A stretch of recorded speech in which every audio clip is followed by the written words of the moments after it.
The following program is brought to you by friends and partners of End Time Headlines.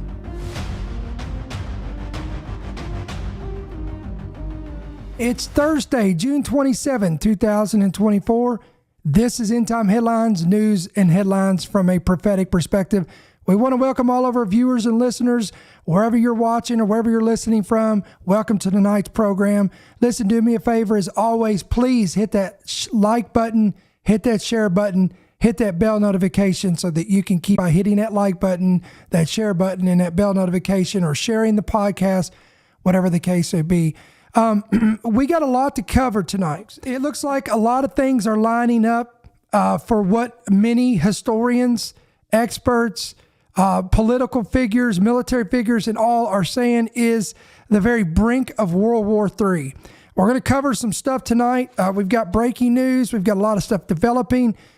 Before we get started, let me give you an opening verse of scripture. This is going to be a very familiar passage. This is Matthew chapter 24, verse 6 through 8, when Jesus was asked, what will be the sign of your coming and the end of the age? He told his disciples, you will hear of wars and rumors of wars, and see that you're not troubled, for all these things must come to pass, but the end is not yet.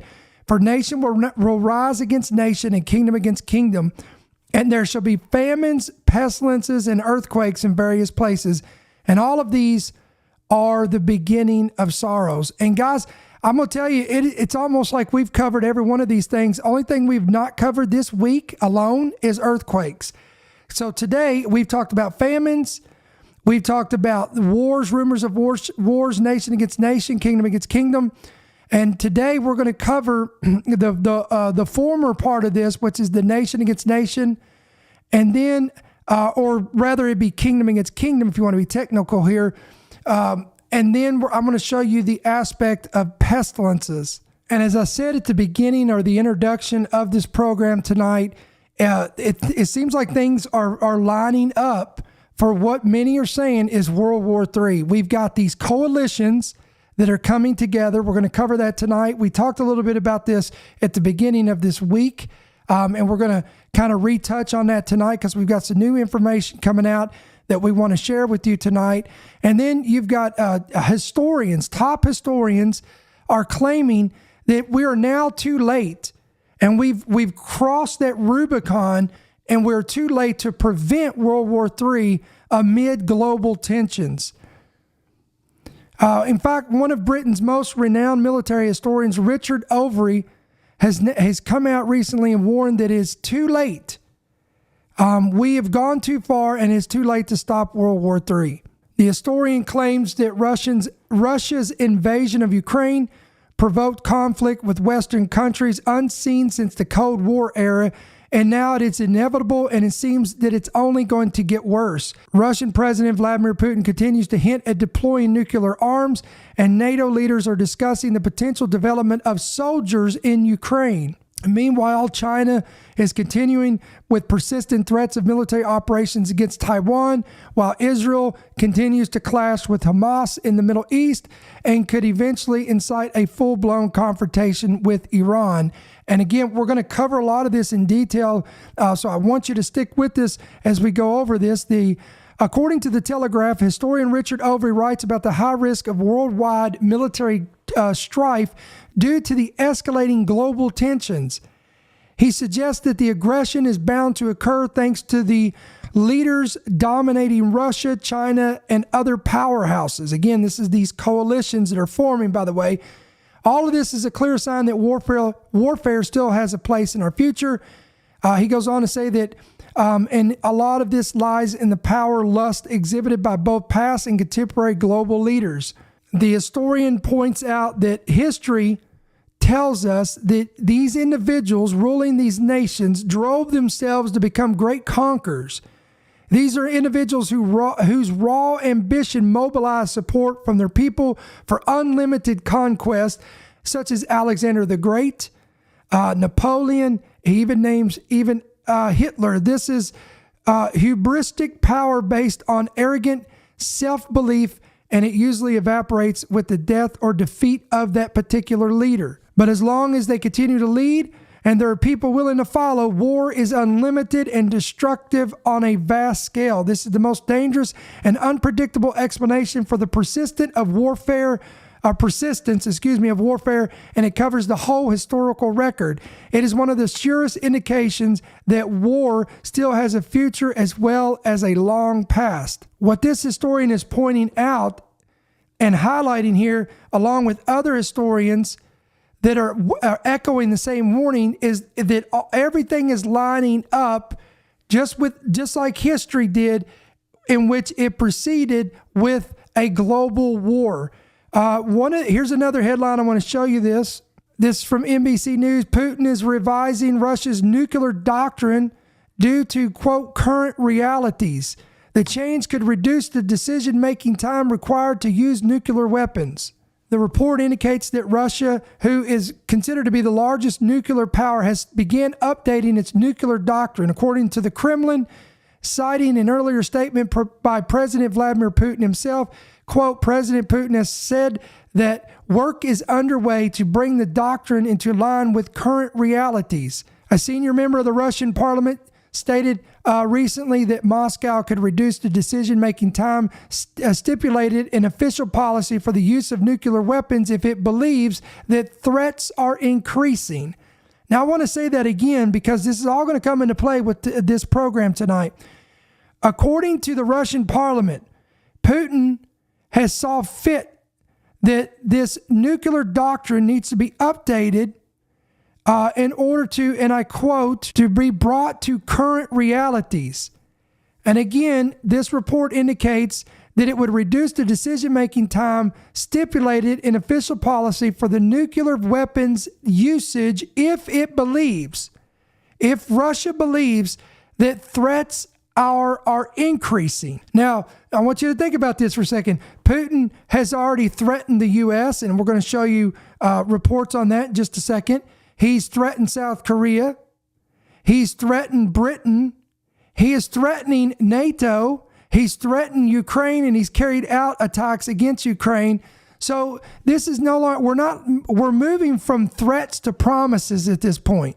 Now, I know a lot of people are saying, yeah, this is a bunch of hot air. He's all bark. He's no bite. He's not going to do anything. But guys, again, I want to point some stuff out to you. There is coalitions forming. This is not just Russia going solo here. Now, just as we pointed out earlier this week, North Korea has united with Russia. They've come into alignment with them. They formed a military pact. Now, look at this new headline. North Korea troops could soon join Putin's invasion of Ukraine under a new pact with Russia. Experts are warning that Kim Jong-un has welcomed this alignment. They're welcomed with open arms Putin's, his agenda, his mission statement, his vision for what he wants to accomplish. So this is very concerning. Again, troops from North Korea could join the invasion of Ukraine under a new pact with Russia. The chilling prospect of waves of Kim Jong-un's military flooding into the battered nation emerged after the dictator signed a defense agreement with Putin in North Korea this past week. The Russian president was on a 2-day state visit to North Korea, where he was greeted enthusiastically by tens of thousands of well-wishers. During events, the two leaders embraced one another. According to North Korea state media, they shared the innermost thoughts as they were driven to the state guest house there in North Korea. Analysts agree that the arrival of thousands of Kim soldiers on Russia's front line would be a, quote, game changer in the conflict, significantly strengthening the Kremlin's hand. North Korea is also expected to supply Russia with a further 5 million ammunition rounds, having already supplied as much in recent months. Now look at this. For all you folks that like Bible prophecy, this should raise the hair on the back of your head, on the back of your neck, rather. Moscow expects to sign a new cooperation pact with Iran in the very near future. Again, let me read that again. I want you to think about a future war of Gog, Magog, Ezekiel 38:39, which, by the way, a lot of scholars interpret Magog as referring to regions that include parts of modern-day Russia. Also involved in that war, you go back, you read Ezekiel 38-39, Gog-Magog war. The two main nations that are spearheading this coalition to invade Israel is Russia and Persia, which is modern-day Iran. In Ezekiel 38:5, Persia is directly mentioned as one of the allies in this coalition. Again, this is the ancient name for Iran, making its inclusion in the alliance more directly undeniable. And again, the passage of Ezekiel 38 and 39 tells us a coalition of nations will gather together to come against Israel in the latter days. Again, Russia, Iran, and other nations such as Turkey and Lebanon and others as well. And here we have this is from Reuters.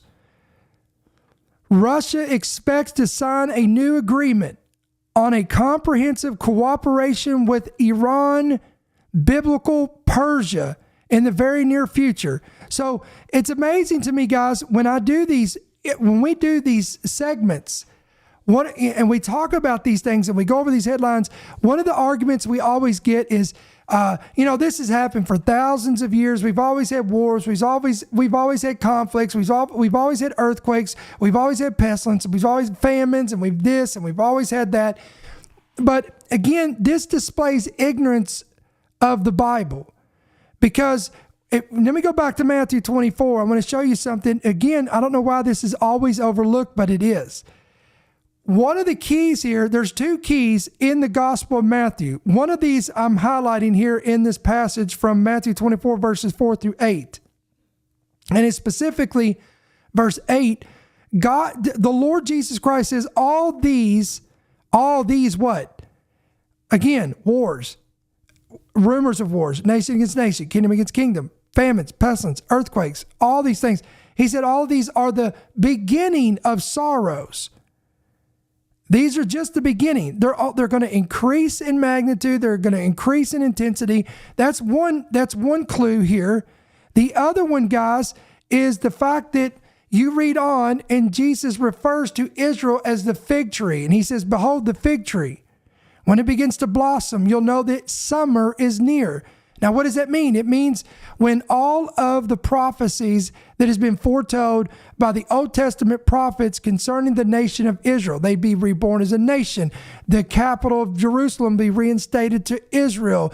They would begin to blossom again. They'd begin to flourish again. They would come back from the brink of extinction. All of these things, there would be a mass exodus of the people of Israel, the Jews, that would come back to their homeland. All of these things, guys, have been fulfilled. Okay, so what does that mean, Brother Ricky? What it means is the fig tree is blooming, meaning that summer is near and it's even at the door.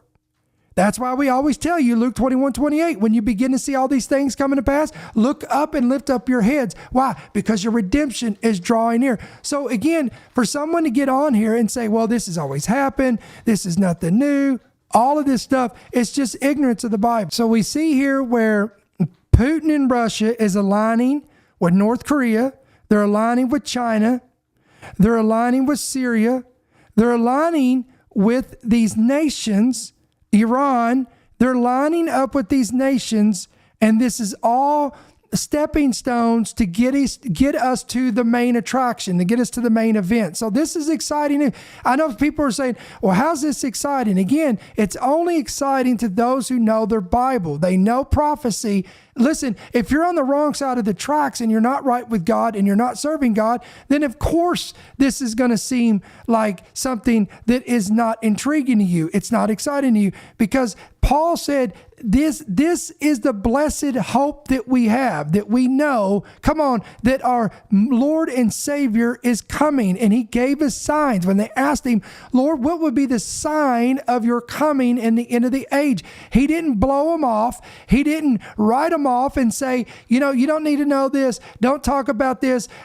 This is not what we're going to talk about here. No, he said here, and he gave them a whole list. He gave them an entire message or a sermon on, okay, you need to look for this. You need to watch for this. You need to pay attention to this. And guys, that's what watchmen do, like myself. We take the words of Christ. We take the words of the prophets. We take these things, we put them together for you, and we give you the big picture and the entirety of everything that's going on so that you can observe these things and know the times and seasons in which we're in. So again, let me recap this. The Bible makes it clear, guys, that in the last days, now I can tell you, Ezekiel 38:39 mentions coalitions of nations coming together against Israel. Psalms chapter 83 talks about a coalition of nations that will come against Israel. The book of Revelation talks about 10 kingdoms or 10 kings that will form a coalition in which they will be ruled and reigned by the Antichrist. He comes in, he takes power over them, he uproots 3 of them, and the book of Daniel tells you 3 of the 10. It tells you it's Egypt, Libya, and Ethiopia, and the Antichrist is the little horn that comes up and emerges out of these 10 kings. Now that's a clue right there. If you're paying attention, listen, we can't have an Antichrist unless there is first a coalition of 10 nations. Think about that. So somewhere down, is it going to be the European Union? What's it going to be? I don't know. I'm just telling you that there's got to come 10 toes that Nebuchadnezzar saw, that Daniel saw, and that John saw. Daniel called them 10 toes. John called them 10 nations or 10 horns. No. John called them 10 kings. Okay? And so you got different language, but they're all describing the same event. So in order for the little horn or the Antichrist to rise up among the 10 already had to be in place. So this is why, when you see what's going on here, you've got to know where we're going. These are the road signs and the road markers that's leading us to, again, the main attraction. Now, here's a report. South Korea got wind of North Korea now supporting Russia. And so, what South Korea do? How do they respond? Well, we're going to support Ukraine. And as a result of that, now Putin is threatening South Korea. Putin warned South Korea that it would be making a big mistake if it decides to arm Ukraine in a war against Russia. His comments come after they announced that they are considering such a possibility in response to Russia and North Korea's new pact to help each other in the event of, quote, aggression against either country. Quote, Moscow will make decisions which are unlikely to please the current leadership of South Korea if South Korea decides to supply arms to Putin and to Kyiv told, again, this is Putin's telling reporters on Thursday. The Russian leader was speaking in Vietnam shortly after his visit North Korea, and again, where he signed a mutual defense agreement with North Korea and Kim Jong-un. Putin also warned that Russia is willing to arm North Korea if the U.S. and its allies continue supplying Ukraine with weapons. Now listen to this. This is a chilling statement. I'm going to pull this up so you can read this with me. We'll read this together. Here it is. This is from Putin. Quote, those who supply these weapons believe that they are not at war with us. I said, including and again, this is in North Korea, that we then reserve the right to supply weapons to other regions of the world. Here's another headline. Putin ally threatens the U.S. will burn in a, quote, earthly fire. Former Russian President Dmitry Medvedev warned on Sunday that the U.S. will burn in an earthly fire following a missile attack on Sevastopol, I believe that's how you pronounce it, by Ukrainian troops. And this was recent, where the Kremlin placed blame on the U.S. for a Ukrainian attack on the Russian annexed Crimean Peninsula, claiming that the U.S. supplied these missiles that were used. The strike left at least 5 dead and over 100 injured. And again, this comes also as Putin has warned the United States to brace itself for retaliation from Russia in regards to what just transpired and what took place. So I want to stop here. So right now we're talking about what's going on, what's escalating with Russia, with and their alliance that they're forming with Persia and North Korea, and they're already in alignment with Syria. We know that for a fact. So you have this going on here, and I would venture to say China is probably falls into this category as well. So you've got this going on with the whole Ukraine mess that the U.S. continues to funnel out money to, continue to supply weapons to, and now we're getting pulled into this. They've already reinforced a mandatory draft for 18 to 26-year-old men and women. We've covered that. We've covered that in another topic as well. So you got this front going on here. Then I want to shift gears and go to the Middle East. I want to show you some latest developments here that's going on there that we think that you need to know about here. Let's pull this article up. This is from DNYUZ. Israel is reportedly readying their troops for a potential escalation in Lebanon. Israel's prime minister met with military commanders recently amid escalating tensions with Hezbollah forces in Lebanon and mounting concerns from world leaders that a wider war could break out. It's interesting, a wider war could break out.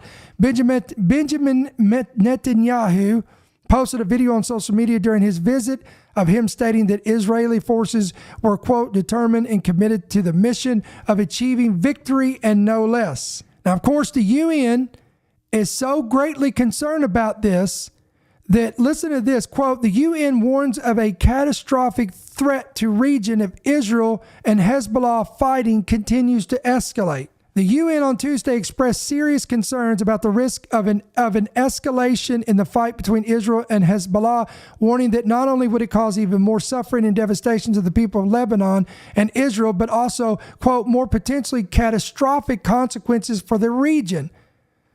One of the UN Special Coordinator for the Middle East urged both sides to take urgent, immediate steps to de-escalate the situation. Tensions along the border between Israel and Lebanon continue to escalate. Cross-border exchanges of fire have increased in recent weeks, prompting a UN secretary to warn that the risk of the conflict spreading to the wider region is real and must be avoided. Tor Winsland, who is the UN Special Coordinator for the Middle East, stated that he was, quote, deeply troubled by continuing Israeli settlement expansion in the occupied West Bank. Wow, listen to that verbiage. Including East Jerusalem, and reiterated that all settlements have, quote, no legal validity and are in flagrant violation of intentional law. He called on Israel to cease all such activity immediately. Guys, not only do I want to read this again, I want to pull this up and I want to highlight this. Why? Because I'm going to show you how I believe this is all going to play a role in the future war and conflicts that we read about that are prophesied. And it's no secret, guys, the UN is very anti-Israel. That's no secret. That's not something that it's been said in the dark. This is something that's openly known for anybody that's kept up with this. They watch the news. They've studied this. They know that the majority of the United Nations is very anti-Israel. And I believe this statement right here exemplifies that tremendously. And again, Winsland said he is, quote, deeply troubled by continuing Israeli settlement expansion occupied. He called it the occupied West Bank, including East Jerusalem. By the way, that's where the Wailing Wall is. That's where the Holy Sepulchre is. That's where the tomb of Jesus is. All that is on the east side of Jerusalem. And he reiterated that all settlements have no legal validity and are in flagrant violation of international law. And he called on Israel to cease all such activity immediately. Why is this significant? It's significant because when you read Zechariah 12, remember, Jerusalem will become a cup of drunkenness to all nations. They will become a stumbling block for those who try to upheave them. Joel chapter 3 says the nations of the world will rise against Israel in the last days, and they will attempt to divide them. And because of this, God will hold them in judgment. They will be brought down into a location in the book of Revelation called the Valley of Megiddo, and they will be judged there through a major war called Armageddon. Now, I have said for a long time that it appears when you go to Ezekiel chapter 38, guys, this conflict that a lot of people said, well, it's right around the corner. I don't believe that. I don't believe this is something that's going to happen next week or next month. And the reason why I've said that is because when you read Ezekiel 38, it tells you that this war will take place in the latter years of Jerusalem, in the latter days. It will take place when Israel is dwelling without walls, in safety, no bars, no gates. This is not, guys, go and look at Israel right now. They're not in a place of no gates, no bars, no walls, and safety, okay? Number two, it tells you that this coalition of nations, including Russia and Persia, God himself will turn them around by putting hooks in their jaws. Now think about this, guys. Just use some logic here. If I am walking to the left and you intend for me to go to the right, and the only way you can get my attention to go right is that you have to put a hook in my jaw and pull me back, turn me around, it implies that I'm going in the other direction. So here's what I'm trying to say. I'm not trying to be confusing here. I'm trying to make this as simple as possible. To me, it appears that there is going to be a series of conflicts, wars, military invasions, escalations, and I believe it's going to intensify to the point where there's going to be coalitions coming together. Now, this is where I believe Psalm 83 comes into play. And I know there is people out there that tell you that Psalm 83 has already been fulfilled. And I'm not one of them that believe that. I believe that this is a future event that is not transpired. I don't believe it took place in 1973, whenever Jerusalem won the 6-day war against those nations, because there's some nations here that are mentioned that was not mentioned in that 6-day war. Let me pull this up. The psalmist says that, behold, the enemies of Israel will make atonement. I'm in Psalm 83 verse 2. They will rise up against those who hate Israel. They will take crafty counsel against the Jewish people, and they will consult together against the sheltered ones. Notice it says sheltered ones. They're sheltered. Okay? Now, this implies to me that this, I believe, will transpire sooner than Ezekiel 38. I believe this war has to happen before Ezekiel 38, 39. Now, notice the difference here. The war of God of Psalm 83 mentions that they will come together against sheltered ones. Where if you go over to Ezekiel 38, let me show you this. It will be against those brought back from the sword and gathered from many mountains of Israel. Again, I told you that's been fulfilled, where the people of Israel being brought to their homeland. But watch this, which had long been desolate, they were brought out from the nations. And now, present tense of the day of this war, of the time of that war, now all of them dwell safely. You see this? All right, now let's read on here. You will say, I will go up against a land of unwalled villages. I will go to a peaceful people who dwell safely, all of them dwelling without walls, having neither bars nor gates.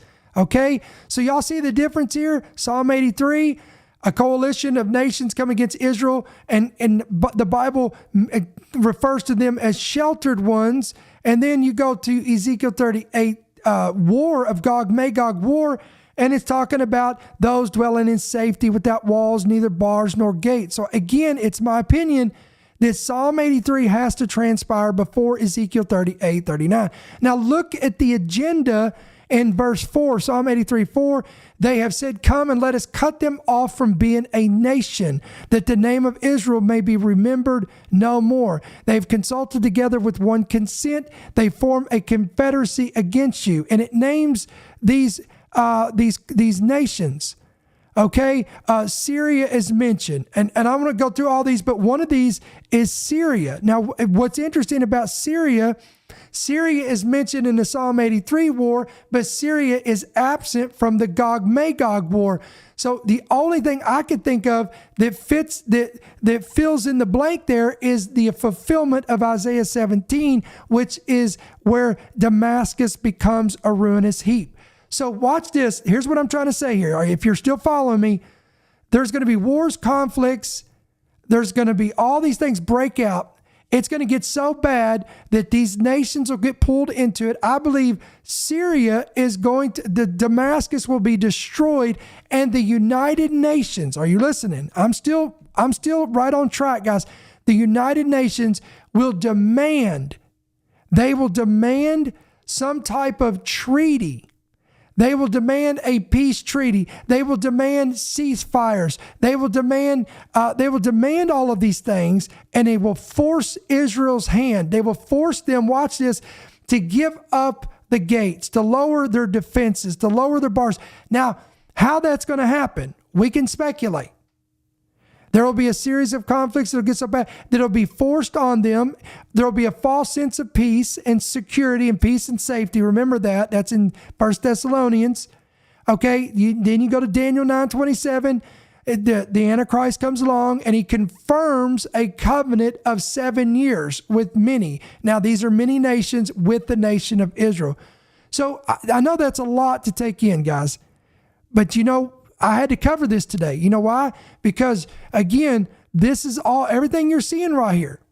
This has all got to happen. This has got to lead us up to the main attractions. So I want to shift gears now, and I'm going to talk about pestilence for the next 20 minutes.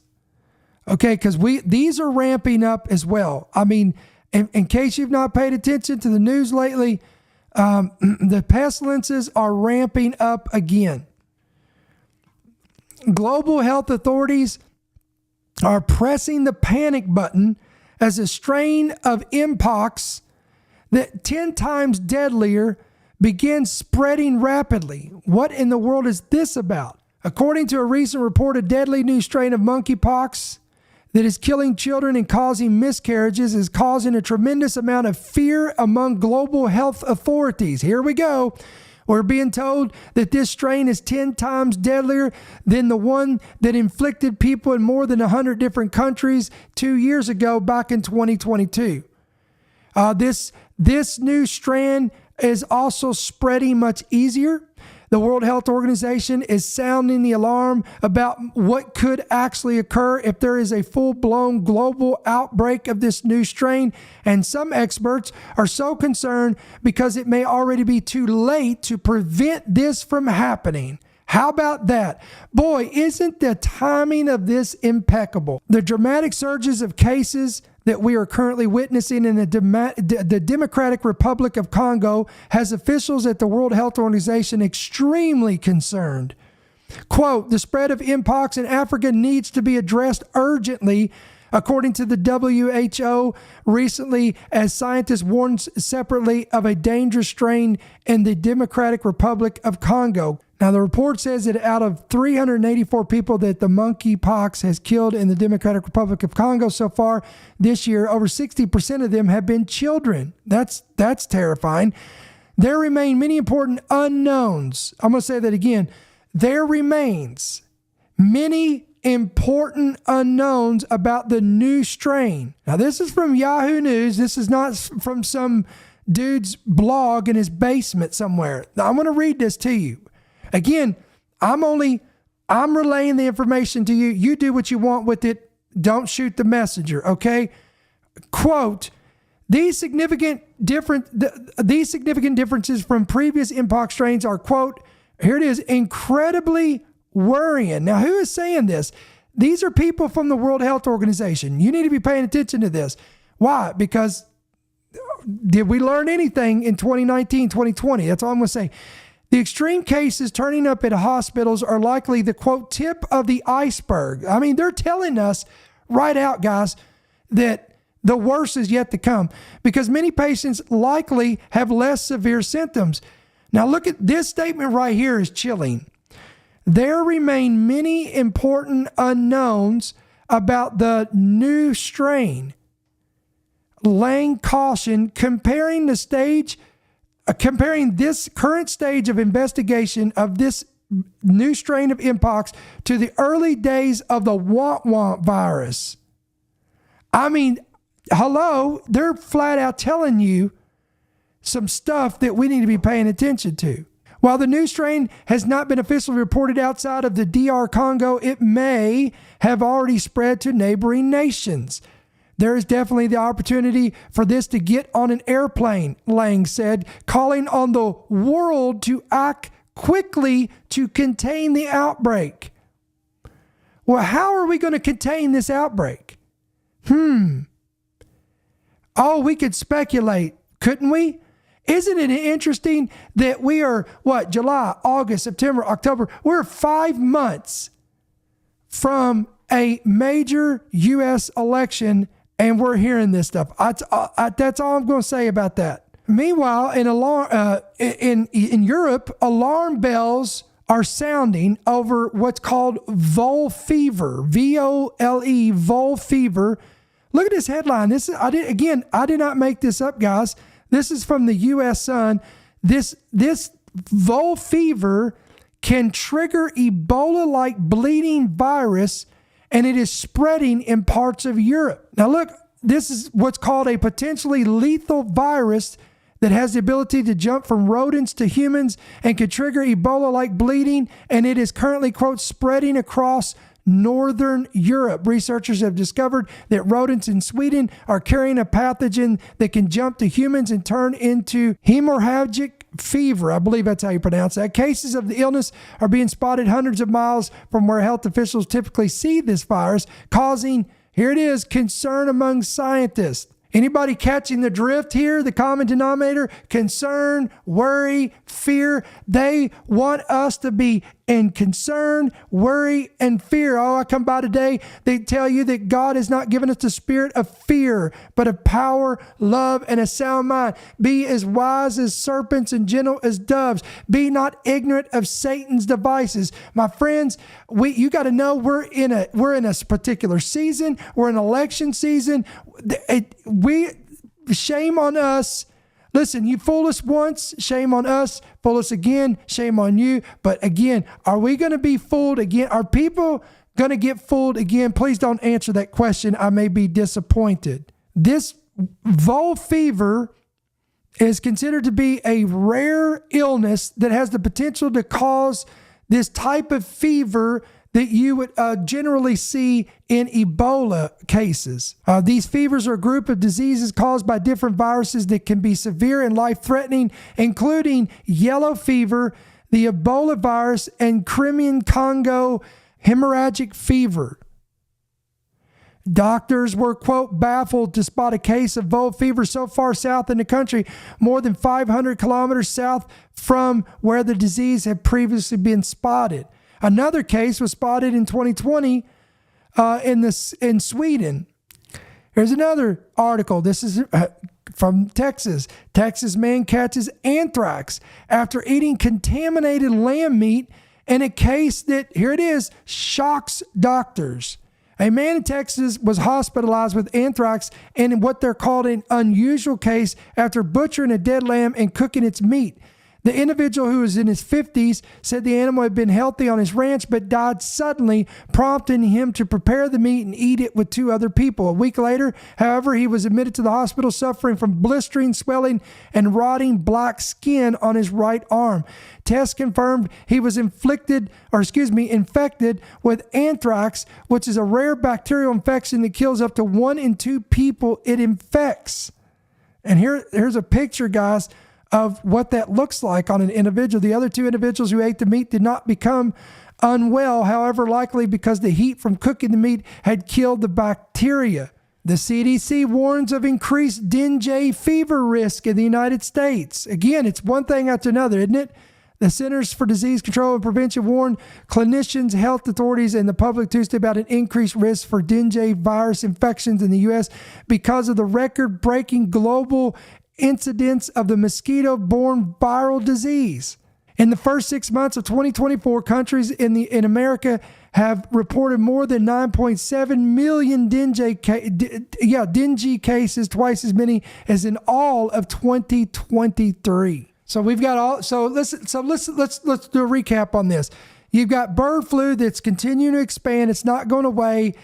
They've kind of not talked about this as much, but it doesn't mean it's going away. I guarantee you it'll pop just like a jock in a box. You push it back down, and then when the media decides that it's the suffice time to do it, they'll crank that handle, and boom, out comes this narrative again. So you're going to see that. Don't think it's gone away, because it will surface again. It will pop up. So you've got bird flu.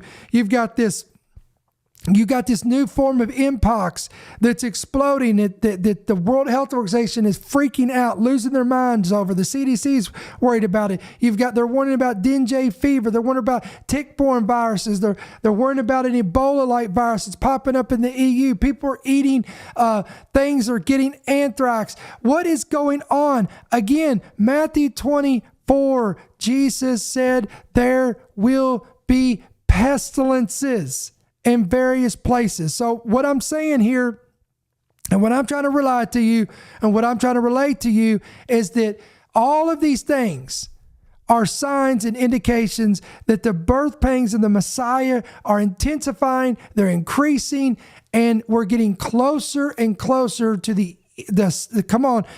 end of the age and the return of the Son of Man. And as always, I leave you with Luke 21:28. Jesus said, when you begin to see all these things come to pass, look up, lift up your heads, because your redemption is drawing near. Listen, guys, endtimeheadlines.org, endtimeheadlines.com. If you're watching the visual of this is our app. Please download our free app. You can get it on Apple, you can get it on Android, depending on your device. Download it today. Hit yes to push notifications. This is going to keep you updated and informed with every headline, every podcast. Everything's going to be right at your fingertips. For you guys who've had our app, you probably noticed that you're not getting push notifications. We addressed this yesterday. We'll address it again. We are hoping, our tech department is working on this. This is something to do. It's not even on our end. It's got to do something to do with the software and the app on both Android and Apple. We're working to get that resolved, hopefully by the end of this week. So you'll be getting those notifications back again. But again, go to your Play Store, Apple, Android. If you're watching the broadcast of this, in the description of this video, there's a link. It says download our free app. If you'll click on that link, you can get your app today. And this is how you can keep up with our ministry. And of course, guys, if this ministry blesses you, informs you, equips you, edifies you, all of the above, I want to encourage you to pray about becoming a monthly partner. You can do that two different ways. You can give electronically through the app. That's the easiest way. Or you can give by check or money order, and you can make that out right there on your screen. And by the way, I left this out, but you can go to the main website. If you don't have our app, go to the main website. You can scroll down there where it says donate and click, and there's many different ways. PayPal, Venmo, Cash App. You can give by credit card. Or again, you can give by check or money order, and you can make it out to End Time Headlines, P.O. Box 1391, Monroe, Georgia, 30655. As always, guys, thank you for stopping in tonight and being part of I've realized tonight there's the debate, the presidential debate. So I'm hoping that I expect it's going to be a little bit less people coming on tonight, but just, go back, watch the replay of this. I believe you'll be blessed by the information that we're giving you tonight. Also, for you guys who love equipping and encouraging and teaching messages, we're working on them. We're going to be going into the studio, recording some of them. So be looking for those. We will be putting them out on our YouTube channel, on our app, on Rumble, all these places as well. So you'll get the headlines, the viewpoint segments, which is this, and then we'll also do our regular equipping and teaching messages as well. So we've got a lot going on, and we want to get you right up to date with everything that's going on. So we love you. We appreciate you. Thank you for your prayers, your support, and all of that. And listen, we will be back tomorrow on Friday, June 28th, 7 p.m. Central, 8 p.m. Eastern, with another great program. Until then, may the Lord bless you, may He keep you, and may His countenance shine upon you. We'll see you soon. Thank you for listening to the End Time Headlines podcast. We pray that you've been blessed and equipped by today's message. For more information about how you can help partner with our ministry, please visit endtimeheadlines.org.